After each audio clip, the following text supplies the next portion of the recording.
Oke, yang ini kondisi kebun yang digarap kurang lebih hanya dikerjakan 3 kali dalam 1 tahun ya. Untuk penyemprotan, untuk pekerjaan yang lain itu hanya dilakukan 3 kali dalam 1 tahun. Kondisinya parah, dia kuning, nggak tumbuh bahan ya, karena tidak dilakukan pemupukan sama sekali. Rumputnya pun tinggi, kondisinya parah sekali teman-teman. Jangan sampai kebun kalian kok dibiarkan seperti ini untuk perbandingan. Nah, ini yang dilakukan 1 tahun itu hanya sekali. Saya tahu betul kebun ini karena kanan kiri kebun saya ini kondisinya seperti ini teman-teman. Ini dia hanya melakukan pembabatan sekali, itu kurang lebih di bulan 10. Habis itu dibiarkan lagi. Nah, sekarang kondisinya hancur. Ini nambah parah kalau yang ini, lebih parah sama yang tadi. Oke, sahabat tani di seluruh Indonesia, sejenak kita tadi sudah melihat keadaan kebun-kebun yang tidak dirawat dan juga dengan perawatan yang tidak maksimal, itu mengakibatkan tanaman kopi kita rusak, kuning, stres, dan tidak akan mendapatkan hasil yang maksimal. Nah, jadi sedikit kita renungkan keadaan kebun-kebun yang barusan kita lewati tadi. Itu kenapa bisa seperti itu? Dan juga untuk pertanian kopi, tidakkah kalian sadari bahwa kopi itu perawatannya sangat simpel, sangat sederhana, yang penting rutin, sering diliatin ya. Tapi kenapa di daerah pesawaran ini kok banyak banget kebun-kebun kopi itu yang kondisinya seperti tadi? Bisa dikatakan dalam ibaratnya 100 hektar itu kebun yang normal, contohnya seperti ini ya, itu kebun yang normal seperti ini, itu bisa dikatakan itu hanya 30%. Yang 70% itu kebunnya kayak tadi. Nah, tidak terpikirkah oleh kalian semua untuk memperbaiki semua ini? 30.000 harga kopi dan kondisi kebun itu tidak, dia orang itu petaninya tidak melakukan pemupukan. Nah, bisa kita sepintas pikir untuk masalah pupuk itu dalam 10 kilo kopi mendapatkan uang 300.000.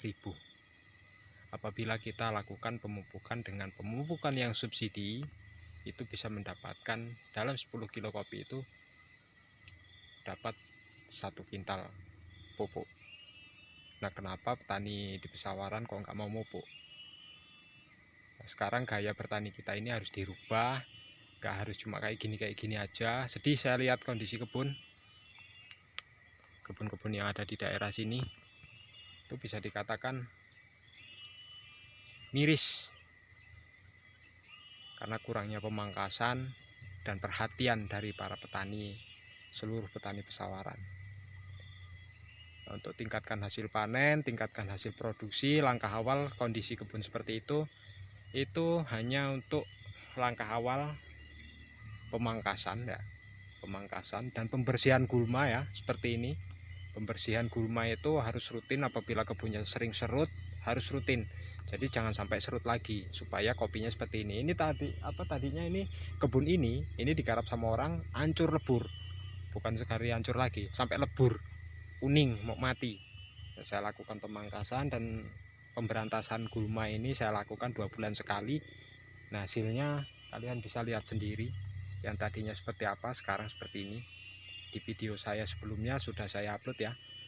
Jadi bersemangat untuk perbaiki kebun, karena hasil kopi kita ini hasilnya besar, dan jangan pernah sayang untuk melakukan hal-hal yang baru, terutamanya ya pupuk, perawatan, pemangkasan, dan gulma. Jangan sering ditinggal, minimal setengah bulan sekali harus diliatin.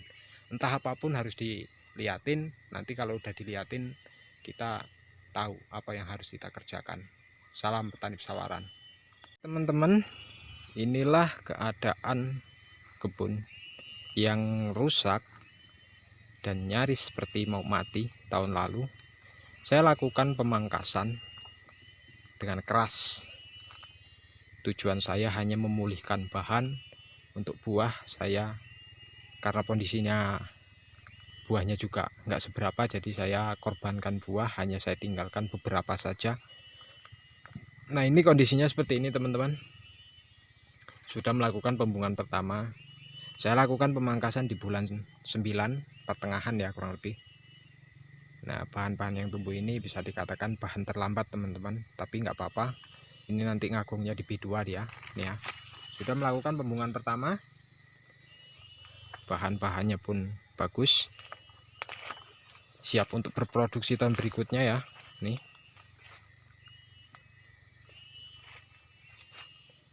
enak lihat yang video tadi atau enak lihat video yang ini? Dah bisa kalian bandingkan.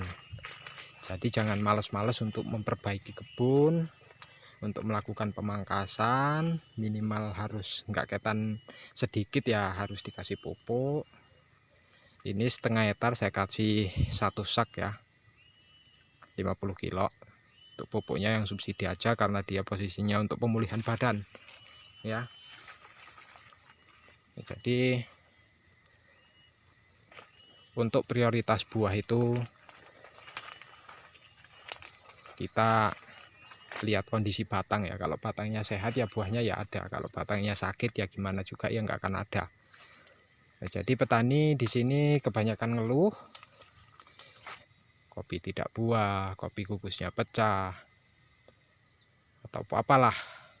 Semua alasan itu tidak sesuai dengan kondisi batangnya teman-teman. Jadi kondisi batang seperti tadi ya, yang seperti video di depan tadi. Nah, kondisi batangnya seperti itu, mbok dipupuk sekilo 2 kilo juga ya nggak akan buah dia. Nih ya, ini bahannya sudah ada, sudah siap, hijau dan sehat kembali.